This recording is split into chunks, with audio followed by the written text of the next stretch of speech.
السلام علیکم ورحمۃ اللہ وبرکاتہ۔ ان الحمد للہ نحمده ونستعینه ونستغفره ونعوذ باللہ من شرور انفسنا ومن سیئات اعمالنا من يهده اللہ فلا مضل له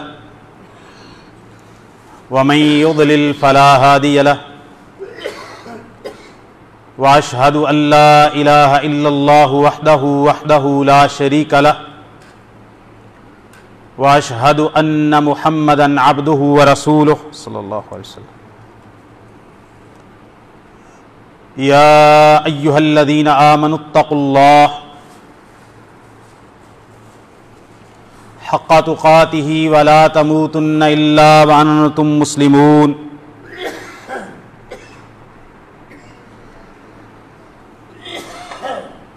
يا ايها الناس اتقوا ربكم الذي خلقكم من نفس واحدة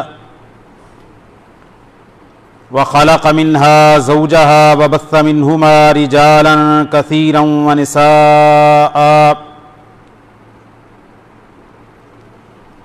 واتقوا الله الذي تساءلون به والأرحام إن الله كان عليكم رقيبا۔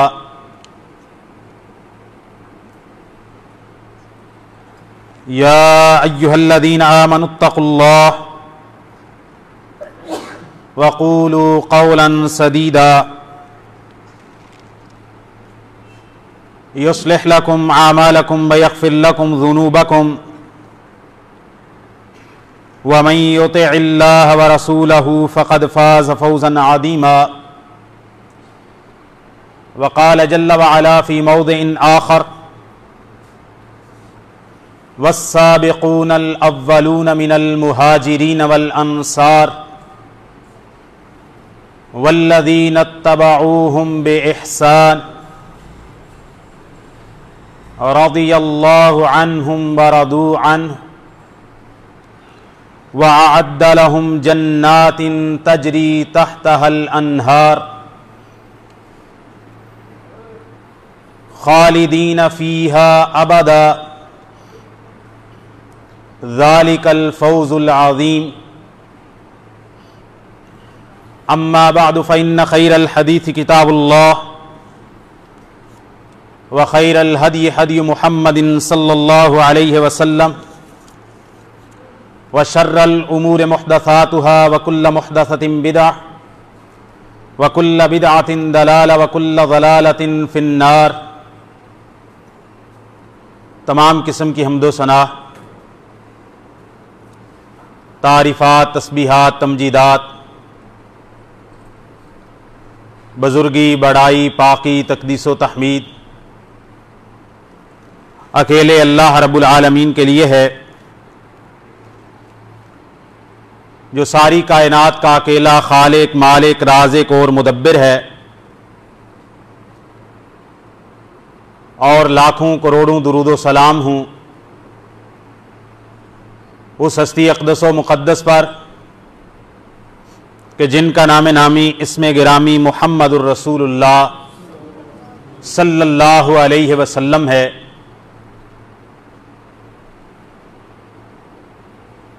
گزشتہ کئی خطبات سے نبی کریم صلی اللہ علیہ وسلم کے اہل بیت اور آپ علیہ الصلاۃ والسلام کے اصحاب کی سیرتیں اور ان کے فضائل کے حوالے سے بات چل رہی تھی۔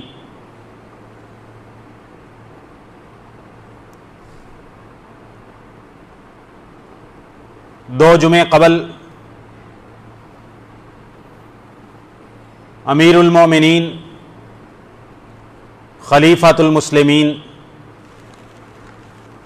سیدنا علی بن ابی طالب رضی اللہ تعالی عنہ کے فضائل اور سیرت آپ کے سامنے رکھی تھی۔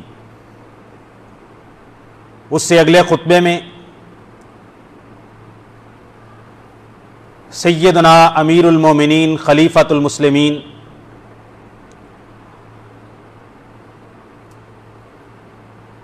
حضرت ابو بکر صدیق رضی اللہ تعالی عنہ کی شان و فضیلت کے حوالے سے آپ کے سامنے کچھ باتیں رکھی تھیں، اور گزشتہ خطبہ جمعہ میں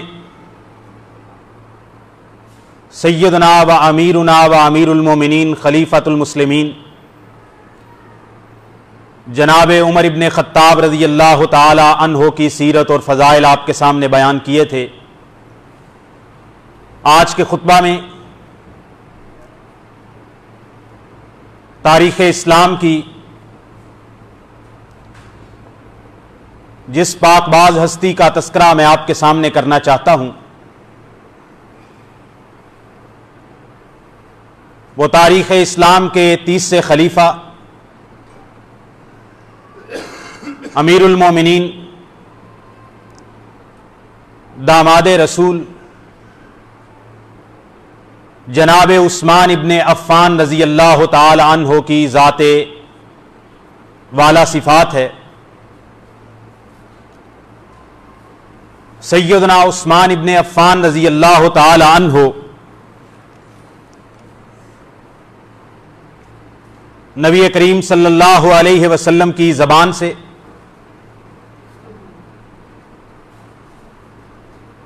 بہت دفعے جنت کی بشارت پانے والے ہیں۔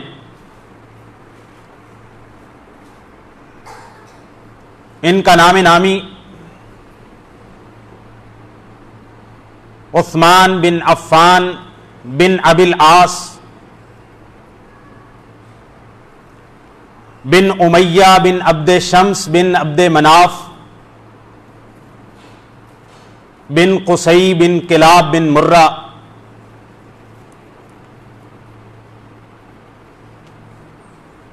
یہ قریش کے بڑے ہی معزز گھرانے کے اندر پیدا ہوئے۔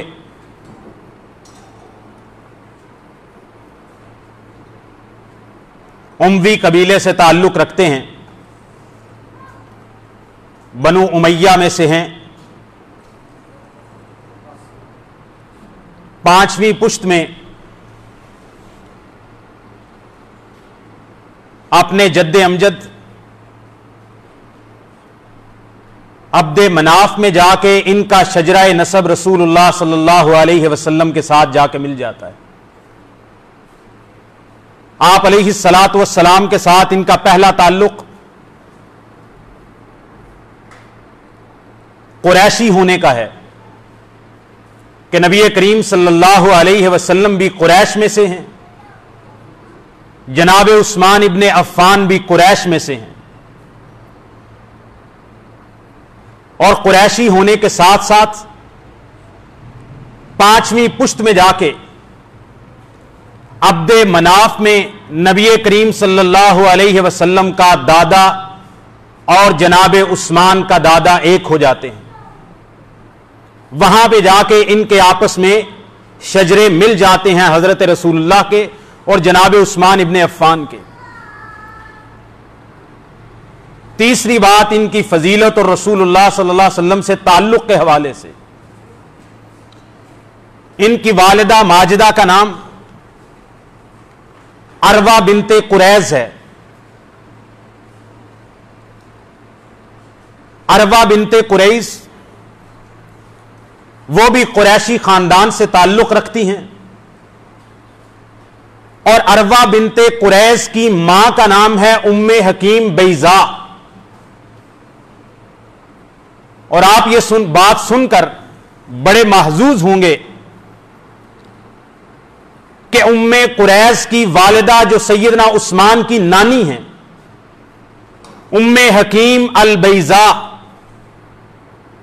وہ نبی کریم صلی اللہ علیہ وسلم کے دادا عبد المطلب کی بیٹی ہیں۔ سیدنا عثمان ابن عفان کی نانی اور جناب حضرت رسول اللہ صلی اللہ علیہ وسلم کے والد گرامی عبداللہ آپس میں سگے بہن بھائی ہیں۔ جناب عثمان رضی اللہ تعالی عنہ قریشی بھی ہیں،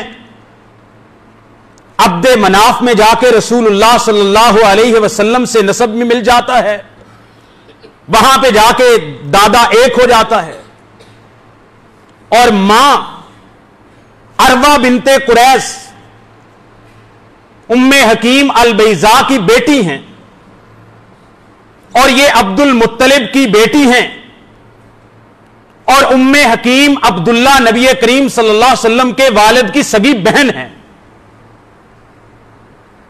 سیدنا عثمان ابن عفان نبی کریم صلی اللہ علیہ وسلم کی پھوپھو زادی کے بیٹے ہیں۔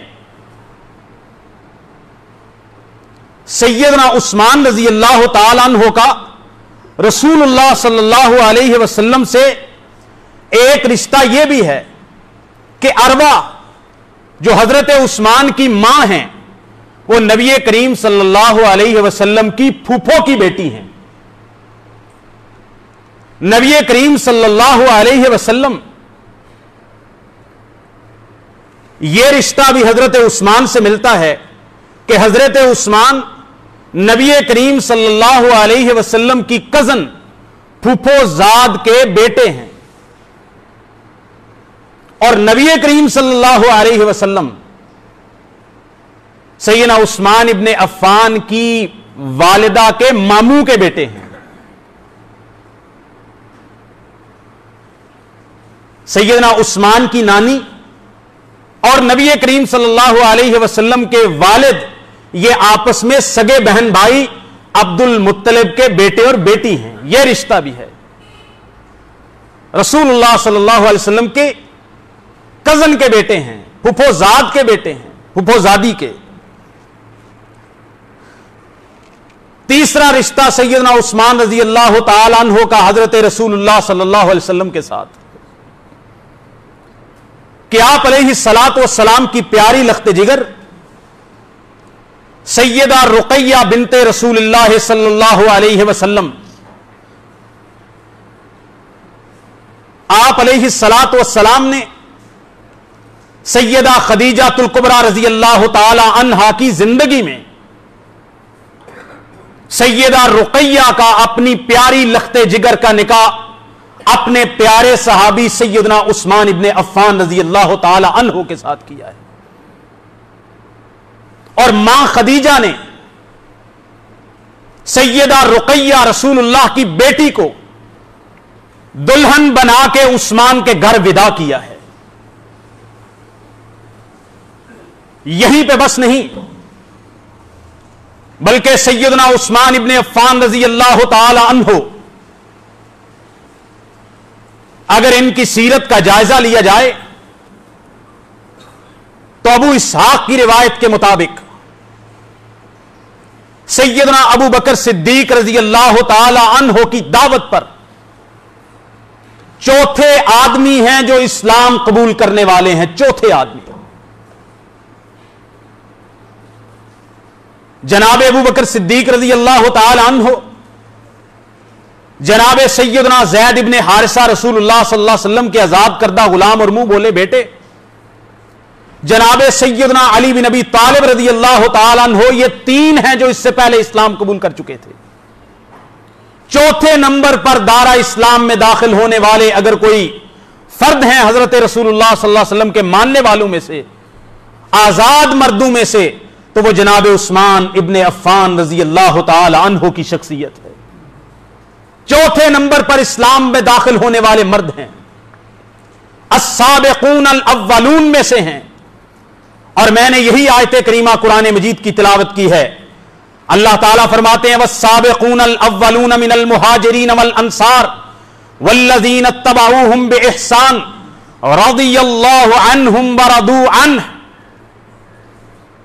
جو پہلے اسلام لانے والے السابقون الاولون ہیں، مہاجرین میں سے، انصار میں سے، اور جو بعد میں ان کے پیچھے نقش قدم پر چلتے ہوئے مسلمان ہوئے، یہ وہ پاک باز ہستیاں ہیں کہ جن کو اللہ تعالیٰ نے اپنی رضا اور خوشنودی کا سرٹیفکیٹ دنیا میں عطا کر دیا ہے۔ اللہ ان سے راضی ہو گیا، یہ اللہ سے راضی ہو گئے۔ وَأَعَدَّ لَهُمْ جَنَّاتٍ تَجْرِي تَحْتَهَا الْأَنْهَارُ. یہ سابقون الاولون اور بعد میں مسلمان ہونے والے مہاجرین و انصار، یہ رب سے راضی، رب ان سے راضی. اللہ تعالیٰ نے ان کے لیے ایسی جنتیں اور باغات تیار کر رکھے ہیں جن میں ہمیشہ کے لیے یہ رہنے والے ہیں. اور اللہ تعالیٰ نے ان السابقون الاولون میں سے، میں نے کہا چوتھے نمبر پر اسلام لانے والے مردوں میں سے سیدنا عثمان ابن عفان ہیں. اور سیدنا عثمان ابن عفان وہ ذات ہیں کہ سب سے پہلے اہل مکہ کے ظلم و ستم سے جو ستائے گئے، جن پر ظلم و ستم کے پہاڑ گرائے گئے، جن کو اپنے اللہ کی عبادت کرنے سے روکا گیا، جن کو سزائیں دی گئیں، تکالیف دی گئیں، تاریخ اور سیرت کے اوراق میں یہ بات منقش ہے کہ سیدنا عثمان ابن عفان کے چچا، انہوں نے ان کو باندھ دیا، قید کر دیا، کہا جب تک محمد الرسول اللہ کا کلمہ نہیں چھوڑو گے تب تک تمہیں میں کھولوں گا نہیں، قید سے آزاد نہیں کروں گا، تمہاری مشکیں نہیں کھولوں گا.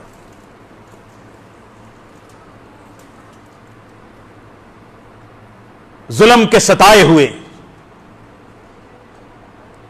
نبی کریم صلی اللہ علیہ وسلم کو اللہ تعالیٰ نے یہ ارشاد فرمایا کہ آپ اپنے صحابہ کو اجازت دے دیں جو ہجرت کر کے جا سکتے ہیں حبشہ کی طرف ہجرت کر جائیں.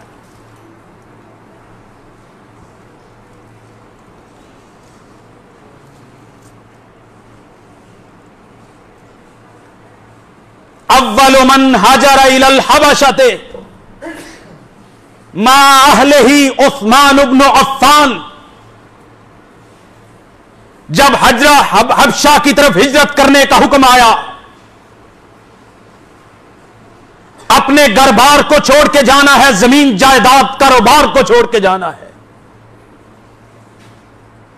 اپنے آباء و اجداد کی زمین اور گھروندو کو چھوڑ کے جانا ہے. سب سے پہلے جو اپنے بیوی بچوں کو لے کے حبشہ کی طرف نکلے ہیں وہ عثمان ابن عفان رضی اللہ تعالی عنہ. اور تاریخ لکھنے والوں نے لکھا، کہا لوط علیہ السلام، حضرت ابراہیم علیہ السلام کے بھتیجے، جب بابل کی سرزمین میں ان کو ستایا گیا، واحد شخص تھے جو حضرت ابراہیم پہ ایمان لائے، سیدنا لوط علیہ السلام. وہ پہلے بندے تھے جو اپنے بیوی بچوں کو اسلام کی خاطر چھوڑ کے، جنہوں نے ہجرت کی تھی، بابل کا شہر چھوڑا تھا. لوط علیہ السلام کے بعد عثمان دوسرے بندے ہیں جنہوں نے اسلام کی خاطر سب سے پہلے اپنے بیوی بچوں سمیت اپنے گھر بار کو چھوڑ کر حبشہ کی طرف ہجرت کی. اور صرف حبشہ کی ہجرت نہیں کی، بلکہ حبشہ میں کچھ سال گزارنے کے بعد ایسا محسوس ہوا، ان کو خبریں پہنچی حبشہ کی طرف ہجرت کرنے والوں کو، کہ مکہ کے اندر کچھ حالات پرامن ہو گئے ہیں. یہ پھر سفر کر کے مکہ میں حضرت رسول اللہ کے پاس واپس پہنچے. پھر ہجرت مدینہ کا حکم آیا تو دوسری ہجرت مدینہ کی طرف کی، اپنے گھر بار کو چھوڑ کے.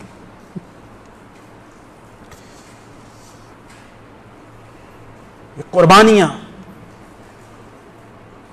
اپنے گھر بار کو چھوڑنا آسان نہیں ہوتا. آپ کو پتا ہے اسلام میں ہجرت کا کیا مقام ہے؟ نبی کریم صلی اللہ علیہ وسلم نے فرمایا دو چیزیں ایسی ہیں جو زندگی بھر کے پچھلے سارے گناہ مٹا دیتی ہیں. دو چیزیں، ان الاسلام یہدم ما کان قبلہ، اگر بندہ کافر ہو اسلام قبول کر لے پچھلے سارے گناہوں پہ معافی کا قلم پھر جاتا ہے. اور ساتھ ہی فرمایا دوسری چیز جس سے گناہ سارے مٹ جاتے ہیں، ایک گناہ بھی باقی نہیں رہتا. فرمایا ان الہجرۃ تہدم ما کان قبلھا. جب بندہ اپنے رب کے لیے، اپنے رب کے دین کے لیے، دین پر عمل کرنے کے لیے، دین پر ستائے جانے کی وجہ سے اپنا گھر بار چھوڑ کے رب کی رضا کے لیے ہجرت کرتا ہے تو اللہ تعالیٰ اس کے بھی پچھلے سارے گناہوں پہ معافی کا قلب پھیر دیتے. یہ عثمان ابن عفان ہے، یہ نبی کریم صلی اللہ علیہ وسلم کے رشتہ دار ہیں، یہ بنو امیہ جیسے عظیم خاندان کے فرد ہیں، یہ قریشی ہیں، اور ان کے فضائل کے بارے میں اسلام کی بات تو میں بعد میں کروں. جاؤ تاریخ اور احادیث کا مطالعہ کر کے دیکھو، بالغ لوگوں میں سے جو زمانہ جاہلیت کے بعد اسلام قبول کرتے ہیں، بلوغت کے بعد، تاریخ اسلام میں دو ایسے فرد ہیں جنہوں نے زمانہ جاہلیت میں کبھی شراب کو ہاتھ نہیں لگایا، جنہوں نے زمانہ جاہلیت میں کسی کی عورت کی طرف نظر اٹھا کے نہیں دیکھا.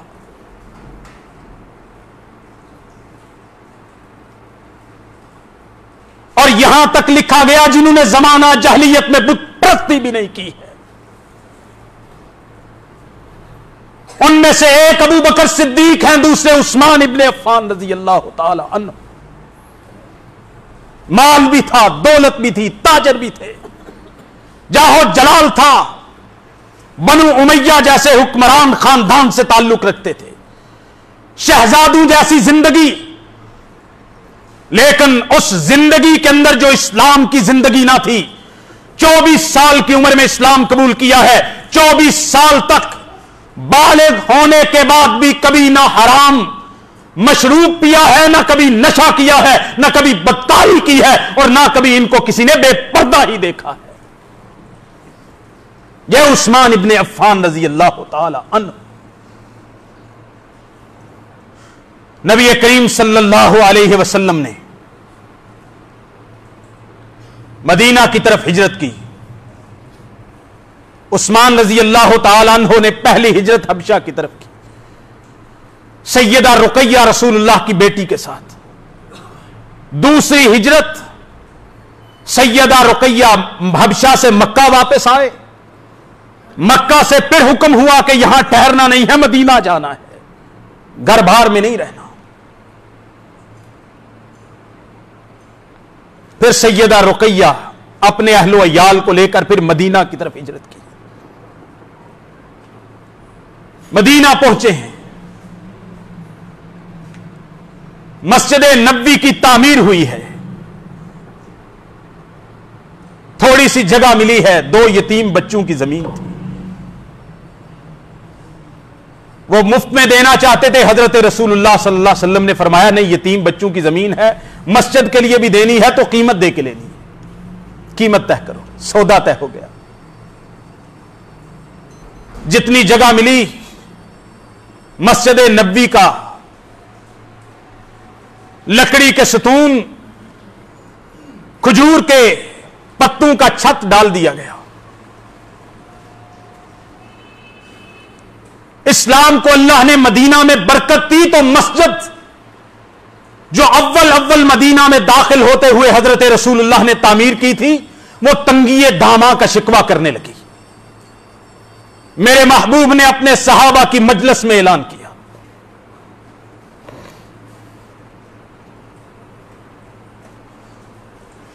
فرمایا کون ہے